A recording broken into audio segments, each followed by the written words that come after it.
तेलंगाना के वज़ीर आला रेवंत रेड्डी ने वाज़ेह किया है कि हुकूमत मसनवी ज़हानत के इस्तेमाल और तहकीक को फ़रोग़ देने और AI माहौल पैदा करने के लिए पुरअज़्म है। आलमी मसनवी ज़हानत कॉन्फ्रेंस जुमेरात को हैदराबाद के HICC में शुरू हुई। वज़ीर आला रेवंत रेड्डी और वज़ीर IT डी श्रीधर बाबू ने कॉन्फ्रेंस का इफ्तिताह किया। इस मौके पर खिताब करते हुए रेवंत रेड्डी ने वाज़ेह किया है कि हुकूमत मसनवी ज़हानत के इस्तेमाल और तहकीक को फ़रोग़ देने के लिए पुरअज़्म है। AI शराकतदारों के साथ काम करने के लिए भी तैयार है।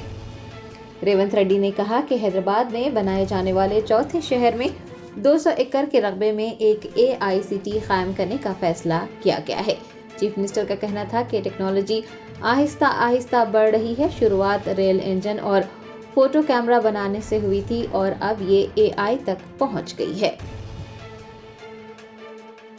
Our commitment to artificial intelligence is not now. We have already taken big steps for AI. We want to lay a strong foundation for our future. Telangana AI Mission or TAIM in partnership with NASSCOM will help us implement AI framework in Telangana. We will continue to bring government and industry experts together to drive innovation. The AI Summit today in Hyderabad is our declaration. We are ready for AI. We will create AI's future and set standards. I welcome all of you to the city of the future. Let us all come together and script a great new future.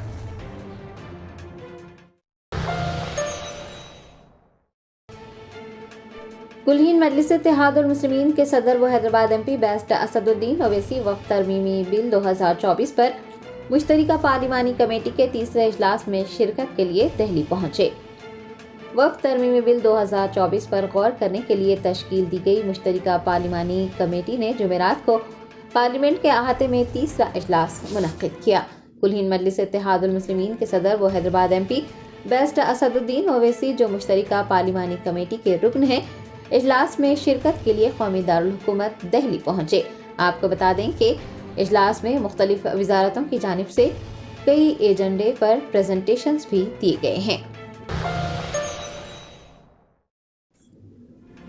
Khairatabad Ganesh उत्सव committee के अराकीन ने chief minister Revanth Reddy और deputy chief minister भट्टी विक्रमार्का से मुलाकात करते हुए गणेश नवरात्रि की तकरीबात में मेहमान खुसूसी के तौर पर शरीक होने की दावत दी है। खैरताबाद गणेश उत्सव कमेटी के चेयरमैन व खैरताबाद MLA दानम नागेंद्र की क़यादत में कमेटी के अराकीन ने जुमेरात को वज़ीर आला रेवंत रेड्डी के रिहाइश गाह पहुंचकर उनसे मुलाकात की और गणेश नवरात्रि तकरीबात में शिरकत की दावत दी।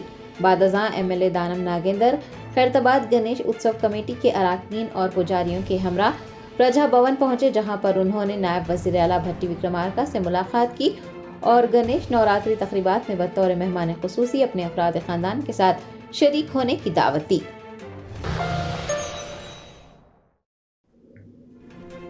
IBM की उभरती हुई टेक्नोलॉजी एडवोकेसी की नायब सदर डेनिला कोम्बे ने अपनी टीम के साथ वज़ीर आला रेवंत रेड्डी से मुलाकात की। शेर हैदराबाद के HICC में आलमी मसनवी ज़हानत कॉन्फ्रेंस के दौरान AI के मुस्तक़बिल और नई इख्तिरात पर तबादला ख्याल करने के लिए डेनिला कोम्बे और उनकी टीम ने चीफ मिनिस्टर तेलंगाना रेवंत रेड्डी से मुलाकात की। ये मुलाकात खित्ते में तकनीकी तरक्की और ताउन को फ़रोग़ देने के लिए अहम समझी जा रही है। वज़ीर IT डी श्रीधर बाबू व दीगर इस मौके पर मौजूद थे।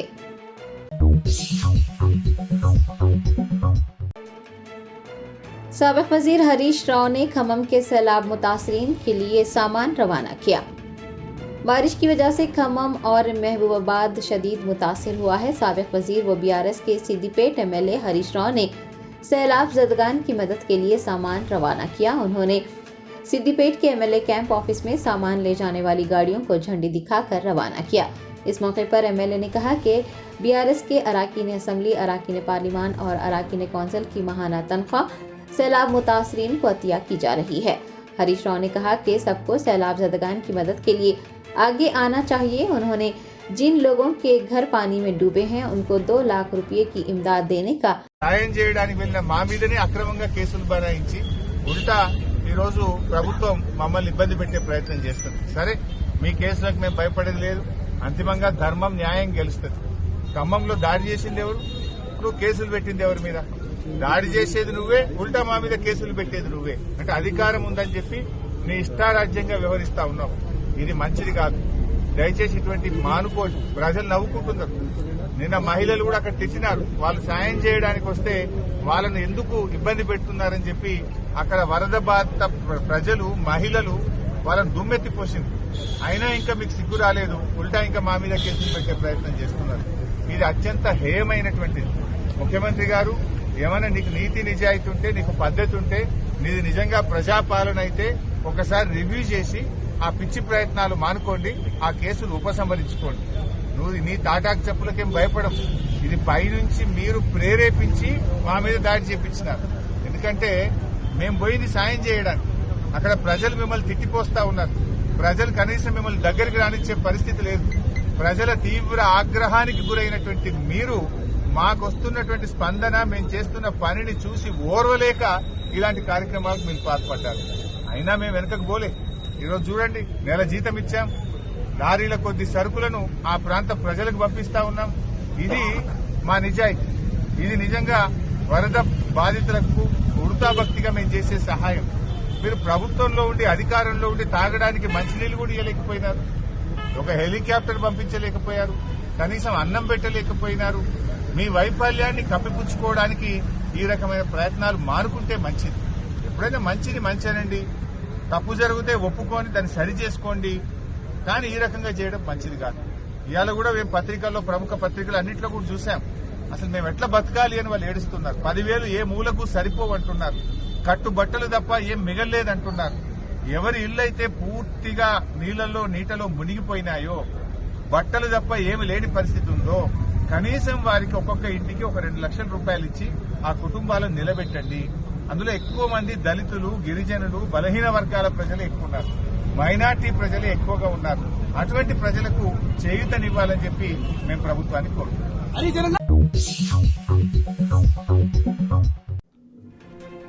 कांग्रेस एमएलए कोमटी रेड्डी राजगोपाल रेड्डी ने शराब की दुकानात बंद कर देने पर गांव वालों को एजाज से नवाजा।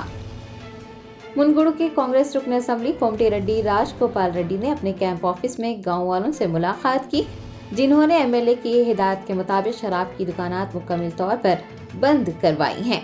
उन्होंने गांव के कमेटी मेंबरान की शालपोशी की और गांव की तरक्की के लिए फौरी तौर पर 10 लाख रुपए के फंड्स भी मंजूर किए।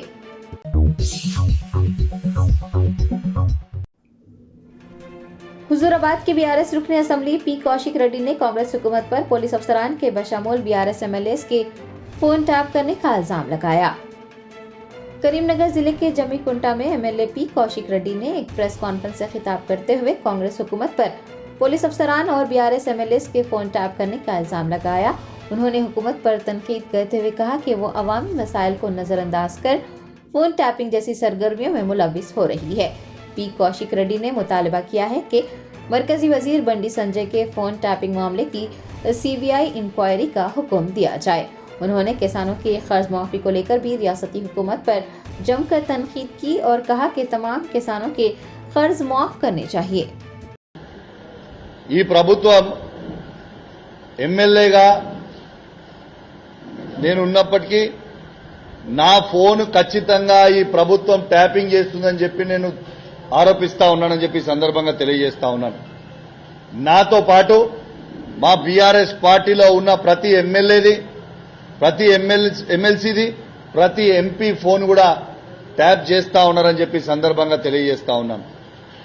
వీళ్ళు ఖచ్చితంగా ట్యాప్ చేస్తా ఉన్నారు. ఎందుకంటే మేము ఎటు పైన ఏడికి వచ్చినా ఏం మాట్లాడినా వీళ్ళకి ఖచ్చితంగా ఇన్ఫర్మేషన్ ఉంటా ఉన్నది. వీళ్ళకి ఇన్ఫర్మేషన్, మా పర్సనల్ ఇన్ఫర్మేషన్ వీళ్ళకి ఎట్లా వస్తా ఉందని చెప్పి నేను అడుగుతా ఉన్నాను. ఖచ్చితంగా ఈ ప్రభుత్వము ఎమ్మెల్యేలది, ఎమ్మెల్సీలది, ఎంపీలది ఫోన్ ట్యాపింగ్ చేస్తున్నారని చెప్పి నేను సీరియస్ గా అనుమానిస్తున్నాను. ఎందుకంటే దీనికి నేను ఉదాహరణ చెప్తా. నిన్న మానకొండ శాసనసభ్యులు మంత్రి గారి ఇంట్లో హైదరాబాద్ లో నిలబడుకుంటూ ఒక ఛానల్ కి ఇంటర్వ్యూ ఇచ్చిండు. ఏమని ఇంటర్వ్యూ ఇచ్చిండు? దాంట్లో ఇవాళ మానకొండూరు సీఐ గారికి సిపి గారి టెలికాన్ఫరెన్స్ వస్తలేదు, సిపి గారు మానకొండూరు సీఐ గారితో మాట్లాడతలేరు అని అన్నారు. మరి నేను ఒక్కటే అడుగుతా ఉన్నాను ఈ ప్రభుత్వాన్ని, మరి సిపి గారు టెలికాన్ఫరెన్స్ పెట్టుకునేది అనేది అది అబ్సల్యూట్ పోలీస్ ఇంటర్నల్ విషయము. మరి ఆయన ఈయనకి ఈ సీఐకి టెలికాన్ఫరెన్స్ పెడతలేరు అని ఎట్లా తెలిసింది ఎమ్మెల్యే గారికి అని నేను అడుగుతా ఉన్నాను. ఖచ్చితంగా సిపి గారి ఫోన్ ని కూడా, కరీంనగర్ జిల్లాలో ఉన్న ప్రతి ఆఫీసర్ ఫోన్ ని కూడా ఈ ప్రభుత్వం ట్యాప్ చేస్తుందని స్వయంగా ఒక అధికార పార్టీ శాసనసభ్యులు మంత్రి గారి ఇంట్లో నిల్చొని ఇంటర్వ్యూ ఇచ్చిందంటే దీని అర్థం ఏంటిదని నేను అడుగుతా ఉన్నాను. जश्न आजादी हिंद के जिमन में मीना हॉस्पिटल की खुसूसी पेशकश।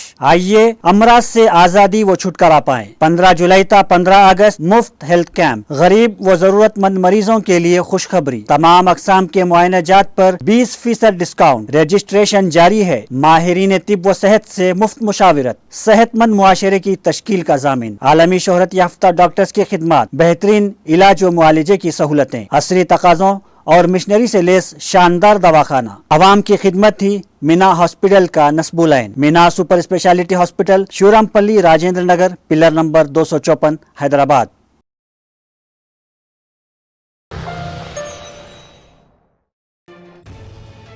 साबिक वजीर जी निरंजन रेड्डी ने रियासती हुकूमत को अपोजिशन को डांटने के लिए एक वजीर का तकर्रुर करने की तजवीज़ पेश की है। बीआरएस रहनुमा व साबिक वजीर जी निरंजन रेड्डी ने तेलंगाना भवन में मीडिया के नुमाइंदों से बात करते हुए रियासती हुकूमत पर जमकर तनकीद की और अपोजिशन के कायदीन को डांटने के लिए एक वजीर मुकर्रर करने की तजवीज़ दी। उन्होंने कहा कि लोगों ने कांग्रेस को बीआरएस से बेहतर काम करने का मौका दिया, लेकिन झूठे वादे करते हुए इख्तिदार में आने वाली कांग्रेस ने धोखाधड़ी की है। निरंजन रेड्डी ने मिशन काकतिया में तालाब ठीक से न बनाने के बीआरएस पर लगाए गए इल्जामात पर रियासती हुकूमत पर नुक्ताचीनी करते हुए कहा कि हुकूमत की मनसूबाबंदी न होने की वजह से वाटम पंप हाउस ज़ेरे आब आ गया है और हुकूमत अपोजिशन को निशाना बनाकर अपने वादों से तवज्जो हटाने का काम कर रही है। उन्होंने मुतालबा किया है कि हुकूमत ने अवाम से जो वादे किए हैं उन पर अमल दरामद किया जाए। పోయినప్పుడు అధికారులు వెంబడుంటారు, సమీక్షిస్తారు, సమీక్ష సమావేశాలు పెట్టుకున్నారు, బాగుంది. దిశానిర్దేశం చేసి ఏం చేయాలి, ఏం జరుగుతుంది, ఏం సాయం అందించాలి దాని మీద మాట్లాడతారా? అధికారులను పక్కన పెట్టుకొని సమీక్షా సమావేశం నిర్వహించుకుంటా వరదల కోసం పోయి, వరద సాయం చేయడానికి పోయి, ప్రజలకు సాంత్వన పలకడానికి పోయి, ప్రజలకు మనోధైర్యం ఇవ్వడానికి పోయి, సాయం చేయడానికి పోయి, అధికారుల ముందల విపక్ష పార్టీ నేతను గతంలో అధికారం చేసినటువంటి ప్రభుత్వాన్ని, కేసీఆర్ గారిని, గత ప్రభుత్వాన్ని నిందలు వేసి తిట్టుకుంటూ కూర్చుంటారు. ఏంది మీ సంస్కారం? ఇంత దౌర్భాగ్య పరిస్థితి నాకు అర్థం కాదు. ఎంత దుష్ట సాంప్రదాయం ఇది. నీ రాజకీయాలు ఉంటే, నీ విమర్శలు ఉంటే, ఈ సహాయక చర్యలు పూర్తయినాక చివరిలో ఒక సమీక్ష పెట్టుకొని మీరు ఏం గొప్ప చేసిండ్రు, గతంలో ఏం పొరపాట్లు జరిగినాయి, వాళ్ళు జరిగితే అది ఎత్తి చూపి ప్రజల్ని కన్విన్స్ చేయాలి. ఇగో గతంలో వాళ్ళు అట్లా చేయలేకపోయినా ఇక చూడు మేము ఎంత గొప్పగా చేసినామని చెప్పాలి. ఈ చెప్పనికే చేతగాక హెలికాప్టర్ లేదని ఒక మంత్రి ఏడుస్తాడు, సమయానికి కాదని డ్రామాలా ఇవి? మిమ్మల్ని పాలన చేయమని, సమర్థవంతంగా ప్రజలకు న్యాయం చేయమని ప్రజలు ఎన్నుకుంటే ఏడవనికి నువ్వే కావాలనా? ఏటికా ఏడుపులు? జనం ఏడ్చి చేస్తున్నారు మీ పాలనలా.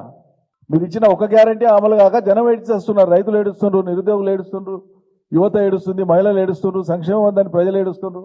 ఆఖరికి వరద బాధితులందరూ కూడా ఏడుపులు, హాహాకారాలతో పాటు వరద బాధిత ప్రాంతాల్లో ప్రజల యొక్క ఆవేదనను వింటే, అది చూస్తే, వాళ్ళు వాడే భాష చూస్తే మేము సమర్థించమది, కానీ వాళ్ళ ఆక్రందనలోకి వచ్చేటువంటి ఆ భాష అదంతా చూస్తేనంటే ఆ జిల్లాలో ఉండేటువంటి 3 మంత్రులు ఘోరంగా విఫలమైందని చెప్పి ప్రజలు మాట్లాడుకుంటున్నారు. నేననే మాట కాదు ఇది, ఆ జిల్లాకు సంబంధించినటువంటి ప్రజలు అంటున్నారు. ముఖ్యమంత్రి గారు చాలా గొప్పగా చెప్తున్నారు, తిట్టినా చేసినా ప్రజలు మా వాళ్ళే, మాకే ఓట్లేసి మా ప్రభుత్వాన్ని గెలిపించినారు. కానీ వాళ్ళు ఏం తిడుతున్నారో, నవరంధ్రాలలో ఏమేం పోస్తున్నారో ఒకసారి చూసుకోండి ముఖ్యమంత్రి గారు, మీరు మీ మంత్రులు. వాళ్ళు వాడే భాష ఏంది, వాళ్ళ ఆక్రమణ ఏంది, వాళ్ళ మనోభావాలు ఏంది. ఖమ్మం జిల్లా ప్రజలు వరద బారిన పడేటువంటి ప్రజల యొక్క ఆర్తనాదాలు వినండి, ఒకసారి అర్థమవుతుంది. మీకు ముందు చూపు లేదు, ప్రజల్ని కాపాడాలనేటువంటి ఒక మానసిక దృఢచిత్తం లేదు. ముందు చూపు ఉంటే ముందు పోయి ఉరుకులాడుకుంటా పోయి తర్వాత ప్రధానమంత్రి రమ్మని అడుగుతారు ఎవరైనా. పరిస్థితిని చూసి బేరీజు వేసి ఈ నష్టం ఉంది మీరు రాండి అని విన్నవిస్తారు. ఈయన ఈ నుంచి కదలకుండానే ప్రధానమంత్రి గారు రావాలని కోరుతారు. ఇదేం విచిత్రం నాకు అర్థం కాదు. సరే ఆయన వస్తారా రారా, ఆయన కోరితే అది వేరే సంగతి, సాయం చేస్తారా లేదా వేరే సంగతి, అది ఇంకో సబ్జెక్టు. వీళ్ళ వైఖరి ఎట్లా ఉందని చెప్పడానికి. ప్రభుత్వం నుంచి ఏ కదలిక లేదు, ఆహాకారాలు పెట్టినా ఆర్తనాదాలు చేసినా గగ్గోలు పెట్టినా ఏడ్చినా ఎవడు కాపాడే రాత్రం లేడని చెప్పి ప్రజలు స్థైర్యం కోల్పోతున్నటువంటి తరుణంలో పాపం పరాయి రాష్ట్రం నుంచి బతుకు తెరువుకు వచ్చినటువంటి జేసీబీ ఆపరేటర్ సుభాన్ ఎక్కడి నుంచో తెలంగాణలో బతకనికి వచ్చినటువంటి ఒక రోజువారీ కూలి ధైర్యం చేసి పోతే నేను ఒకటి పోతా వస్తే 10 మందితో తిరిగి వస్తామని ధైర్యం చేసి నిజమైనటువంటి హీరోగా నిలబడ్డాడు. 3 మంత్రులు జీరోలైనారు. ఇది నేను చెప్పే మాట కాదు, ఖమ్మం జిల్లా ప్రజలు చెప్తున్నారు. సిగ్గుపడాలి. మేము ఆరోపించడం కాదు కదా, ప్రజలంటున్న మాట మేము గుర్తు చేస్తున్నాం. ఇలా సుభాన్ హీరో అయిండు, ప్రజలు జేజేలు పలుకుతున్నారు. ఈ 3 మంత్రులు విఫలమైనారు. ఇక వాళ్ళు ప్రజలు వాడిన భాష నేను మళ్ళీ ఉచ్చరించలేను, సంస్కారం కాదు, అది పద్ధతి కాదు. ఆ 3 వల్ల ఏం కాదు, కనీసం సుభాన్ లాంటి వాడిని, ఇంకా మీ మంత్రివర్గం పూర్తి కాలేదు కదా, ఇంకో 5-6 మందిని చేర్చుకునేది ఉంది కదా మంత్రివర్గంలో. ఇప్పట్లో మీకు సాధ్యమవుతుందో కాదో తెలియదు. ఎప్పుడు చేర్చుకున్నా సుభాన్ లాంటి ఒక సామాన్యుని పెట్టుకోండి, కనీసం ధైర్య సాహసాలతో ప్రజల్ని కాపాడేటువంటి ఒకడు ఉంటాడు మంత్రివర్గంలో. ఇది ప్రజల కోరిక. ఇది ఎక్కడున్నారు, మీరు ఏం చేస్తున్నారు, అసలు టీం వర్క్ ఉందా మీకు? ఈ విషయమే కాదు, ఏ విషయంలోనైనా టీం వర్క్ ఉందా? మంత్రి మండలి ఏం నిర్ణయాలు చేస్తుంది, అమలు ఎట్లా జరుగుతుంది, ఏ మంత్రి ఏం మాట్లాడుతున్నారు, ముఖ్యమంత్రి ఏం మాట్లాడుతున్నారు, ఒకసారి పునశ్చరణ చేయండి. Joint Action Committee of Telangana Employees, Gazetted Officers, Teachers, Workers and Pensioners ने सैलाब मुतासरीन की इमदाद के लिए मुलाजमीन की 1 दिन की तनख्वाहें अतिया करने का ऐलान किया है। TNGOs हैदराबाद डिस्ट्रिक्ट की जानिब से एक प्रेस कॉन्फ्रेंस का इनेकाद किया गया, जिसमें सेक्रेटरी विक्रम, एसोसिएट प्रेसिडेंट राजकुमार, खजांची बालराज व दीगर ने हिस्सा लिया। TNGOs हैदराबाद जिला सदर SM हुसैनी मुजीब ने मीडिया के नुमाइंदों को बताया कि 205 यूनियनों पर मुश्तमिल तेलंगाना जॉइंट एक्शन कमेटी के सुदूर और सेक्रेटरीज ने रियासत में शदीद बारिश और सैलाब की वजह से होने वाले जानी व माली नुकसान को मद्देनजर रखते हुए मुलाजमीन की 1 दिन की तनख्वाहें सैलाब मुतासरीन के लिए अतिया करने का ऐलान किया है। रकम चीफ मिनिस्टर रिलीफ फंड में जमा की जाएगी। उन्होंने बताया कि सरकारी मुलाजमीन हमेशा रियासती हुकूमत के साथ रहे हैं और इस सिलसिले को जारी रखते हुए हुकूमत का साथ देने और मुतासरीन की मदद करने का फैसला किया गया है। TNGOs हैदराबाद सदर ने कहा कि JAC के तमाम अरकान ने महबूबाबाद जाकर वज़ीर आला रेवंत रेड्डी से मुलाकात की और चीफ मिनिस्टर रिलीफ फंड को रकम अतिया करने से मुताल्लिक़ एक याददाश्त भी सौंपी। वज़ीर आला रेवंत रेड्डी ने TNGOs का शुक्रिया अदा किया और TNGOs के इस इक़दाम की भी हौसला अफजाई की। उन्होंने बताया कि डिप्टी चीफ मिनिस्टर भट्टी विक्रमार्का से भी इस सिलसिले में मुलाकात की गई। उन्होंने भी TNGOs के इस इक़दाम को सराहा है। SM हुसैनी मुजीब के मुताबिक कल यानी 6 सितंबर को इस सिलसिले में एक GO जारी किया जाएगा। तेलंगाना स्टेट JAC के जानिब से आप तमाम का खैर मकदम करते हुए आज हैदराबाद डिस्ट्रिक्ट के जानिब से ये प्रेस मीटिंग रखी गई, जिसमें हमारे सेक्रेटरी विक्रम साहब, एसोसिएट प्रेसिडेंट राजकुमार साहब और ख़जांची हमारे बालराज साहब, रंगारेड्डी डिस्ट्रिक्ट के प्रेसिडेंट जनाब लक्ष्मण साहब और मेडचल मलकाजीरी के प्रेसिडेंट रवि साहब और हमारे वाइस प्रेसिडेंट कुराड़ी श्रीनिवास साहब, श्रीधर साहब और मेरे जितने भी यहाँ पर आज ये मीटिंग को आए दीगर दोस्तों को और आप तमाम का मैं खैर मकदम करता हूँ। और आपके ज़रिए से मैं ये बताना चाह रहा हूँ कि तेलंगाना जॉइंट एक्शन कमेटी जो 205 यूनियनों के साथ है, करीब 6.5 लाख इसमें सरकारी मुलाजिमीन और कॉन्ट्रैक्ट एम्प्लॉइज़ है, जिसके chairman Telangana NGOs union central union के सदर और स्टेट JAC के चेयरमैन जनाब मारम जगदीश साहब और सेक्रेटरी जनरल एलूरी श्रीनिवास साहब के सदारत में है। तो तेलंगाना के रियासत में आप लोग देखें, पिछले हफ्ते से कल तक भी जो पानी के वजह से, बरसात के वजह से हमारे बहुत जान का माल का नुकसान हुआ। इसको मद्देनज़र रखते हुए हमेशा तेलंगाना सरकारी मुलाजिमीन तेलंगाना के सरकार के साथ थे और बिलखुसूसी तेलंगाना NGOs पिछले 83 साल से निज़ाम सरकार के फरमाने से आज तक हम लोग यही काम में है बहरहाल हम सब लोग मिलकर 205 यूनियन के प्रेसिडेंट सेक्रेटरीज मिलकर ये डिसाइड किए कि एक दिन की जो बेसिक पे है हमारी government chief minister relief fund में जमा करने का फैसला हुआ और उस फैसले के तहत करीब 130 करोड़ रुपए हो रहे हैं। तो पिछले 2 दिन पहले हम सीएमओ से बात करे थे तो चीफ मिनिस्टर साहब के सेक्रेटरी बोले कि साहब महबूबाबाद में है, बोले तो हम तमाम जेएसी के अरकान वहाँ पर महबूबाबाद गए और वहाँ पर हमारा रिप्रेजेंटेशन भी दिए, जिसमें ये आप देख सकते हैं। तो चीफ मिनिस्टर साहब भी उनके खुशी का इज़हार किए और चीफ मिनिस्टर साहब भी ये बोले कि भाई ये काफ़ी खुशी की बात है, आज सरकारी मुलाजिमीन, contract outsourcing, teachers, gazetted officers, class 4 employees हुकूमत के साथ है और हुकूमत भी आपके साथ है। इंशाल्लाह आपके जो भी मसले मसाइल है मैं जल्द से जल्द उसको आपको बुलाकर ये मसले मसाइल हल करने की कोशिश करता हूँ बोलकर भी साहब बोले। उसके बाद में कल हम हमारे डिप्टी चीफ मिनिस्टर जनाब मल्लू भट्टी विक्रमार्का साहब से भी मिले, उन्होंने भी उनका खुशी का इज़हार किए और फिर आज चीफ सेक्रेटरी साहिबा से भी आज हम लोग मिलकर भी ये रिप्रेजेंटेशन दिए।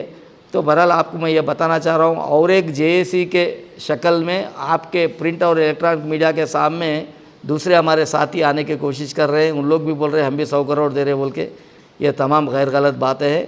बहरहाल क्योंकि एक बार इतने 205 यूनियन अगर एक बार कमिटमेंट हो गए, चीफ मिनिस्टर साहब के रिप्रेजेंटेशन दिए, कल आर्डर भी निकल रहा उसका, तो हम हमारे बात से बांधे हुए हैं क्योंकि हम पिछले 83 साल से काम कर रही है। आजकल आईएसओ लोग ब्लैकमेल के ज़रिए से या और कोई करने की कोशिश कर रहे हैं, गलत है। मेरी अदबन गुजारिश है आप दूसरे दीगर जितने भी जेएसी बोल रहे हैं आप लोग भी आइए, जगदीश साहब के, येलूरी श्रीनिवास साहब के सदारत में काम करिए तो आपकी इज़्ज़त रहेगी, नहीं तो तेलंगाना के एम्प्लॉइज़, तेलंगाना की सरकार भी आपके ऊपर सख्त कार्रवाई करेंगी। बहरहाल तेलंगाना एनजीओस यूनियन हमेशा गरीब गुरबा के साथ, तुलबा के साथ, तेलंगाना के रिया के साथ है। Thank you very much. जय तेलंगाना। योम-ए-असातिज़ा के मौके पर हैदराबाद के इंचार्ज मिनिस्टर पूनम प्रभाकर और जिला कलेक्टर अनुदीप द्रोशिटी ने असातिज़ा की खिदमात को सराहते हुए उन्हें अवार्ड से नवाजा। हैदराबाद डिस्ट्रिक्ट एजुकेशन डिपार्टमेंट के ज़ेर एहतमाम बशीरबाग भारतीय विद्या भवन ऑडिटोरियम में योम-ए-असातिज़ा की तकरीब मुनक़िद की गई। वज़ीर पूनम प्रभाकर तकरीब के मेहमान ख़ुसूसी रहे। उन्होंने असातिज़ा को योम-ए-असातिज़ा की मुबारकबाद पेश की। दरियासना जिला कलेक्टर अनुदीप द्रोशिटी के साथ असातिज़ा को तहनीत पेश करते हुए उन्हें अवार्ड से नवाजा। इस मौके पर पूनम प्रभाकर ने अवार्ड हासिल करने वाले तमाम असातिज़ा को मुबारकबाद देते हुए कहा कि वालिदैन के बाद असातिज़ा ही हैं जो कि काबिले एहतराम होते हैं। उन्होंने तमाम असातिज़ा का शुक्रिया अदा किया जिन्होंने योम-ए-असातिज़ा की तकरीब में शिरकत की। इस प्रोग्राम में डीईओ रोहिणी, मुकामी corporator Surekha, RDO Mahipal, tahsildar Prem Kumar, deputy EO, deputy IOS, HM असातिज़ा व दीगर ने हिस्सा लिया। वज़ीर आज़म नरेंद्र मोदी ने सिंगापुर में बिजनेस लीडर्स समिट के दौरान कहा कि हिंदुस्तान की सरकार तरक्याती पॉलिसियों के साथ आगे बढ़ रही है, मुल्क में सियासी इस्तेहकाम पाया जाता है। वज़ीर आज़म मोदी ने सिंगापुर में मुनक़िद बिजनेस लीडर्स समिट में हिस्सा लिया। इस मौके पर खिताब करते हुए उनका कहना था कि हिंदुस्तान की सरकार तरक्की पसंद पॉलिसियों के साथ आगे बढ़ रही है, मुल्क में सियासी इस्तेहकाम पाया जाता है। सेमीकंडक्टर्स के शोबे के हवाले से उनका कहना था कि सेमीकंडक्टर्स का शोबा जारहाना अंदाज में आगे बढ़ रहा है और उस सेक्टर में एक पूरा माहौलियाती निज़ाम तश्कील देने के इक़दाम किए जा रहे हैं। आपको बता दें कि हिंदुस्तान और सिंगापुर ने जुमेरात को अपनी स्ट्रैटेजिक पार्टनरशिप को एक जामे स्ट्रैटेजिक पार्टनरशिप की शक्ल देने के साथ साथ 4 मफाहमतनामों पर दस्तखत किए हैं, जिनमें दोनों ममालिक के दरमियान digital technology, semiconductor ecosystem partnership, सेहत और अद्वियात, तालीमी ताउन और महारत की तरक्की शामिल है। भारत में टियर 2, टियर 3 सिटी में भी बहुत तेजी से स्टार्टअप ग्रो कर रहे हैं। 10 साल के भीतर हम करीब 10 साल पहले 100 स्टार्टअप थे, आज करीब 100,000 से भी ज्यादा स्टार्टअप है। बहुत बड़ी मात्रा में ग्लोबली लोग इन्वेस्ट कर रहे हैं और सक्सेसफुल स्टोरी है कि बहुत बड़ी मात्रा में उसमें से यूनिकॉर्न्स बन रहे हैं। मैं चाहूंगा कि आपके यहाँ जो फाइनेंस के वर्ल्ड से जुड़े हुए लोग हैं, भारत के स्टार्टअप की दुनिया को अगर तराशेंगे तो उनके सामने बहुत बड़ी संभावना है। हम बहुत एग्रेसिवली सेमीकंडक्टर के क्षेत्र में जा रहे हैं। अब तक करीब 5 कंपनियां ऑलरेडी अपना काम शुरू कर चुकी हैं, आगे भी औरों की संभावनाएं हैं और हम पूरी इकोसिस्टम को लाने वाले हैं। हम कोई एक छोटा सा टुकड़ा एक आध हिस्सा करके अटकने वाले नहीं है। भारत के पास टैलेंट है। आज दुनिया में जितने भी चिप्स हैं, अगर उसका राइटिंग का काम है में हो रहा है, सब बड़ी कंपनियों के रिसर्च यूनिट वहीं पर है। अब हम चाहते हैं कि हम खुद ही यहाँ पर उस दिशा में आगे बढ़े, तो आपके लिए वो भी एक बहुत बड़ा स्कोप है।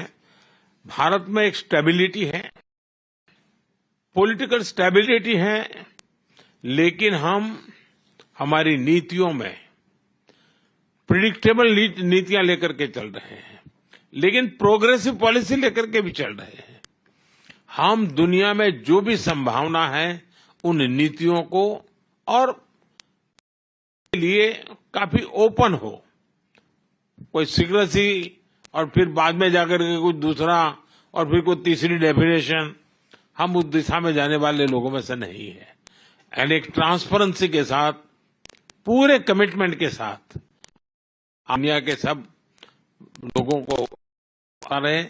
आज मैं सिंगापुर में इतने बड़े महत्वपूर्ण फोरम में बैठा हूं, तो मैं याद दिलाना चाहता हूं, भारत तो प्रगति कर रहा है, लेकिन भारत में जो सरकार है वो सरकार पिछले 10 साल में जो काम किया है उससे 3 गुना काम इस 5 साल में करने के मिजाज से काम कर रही है। वो विश्वास लेकर के हम कर रहे हैं। अभी मेरी सरकार नहीं हुए है।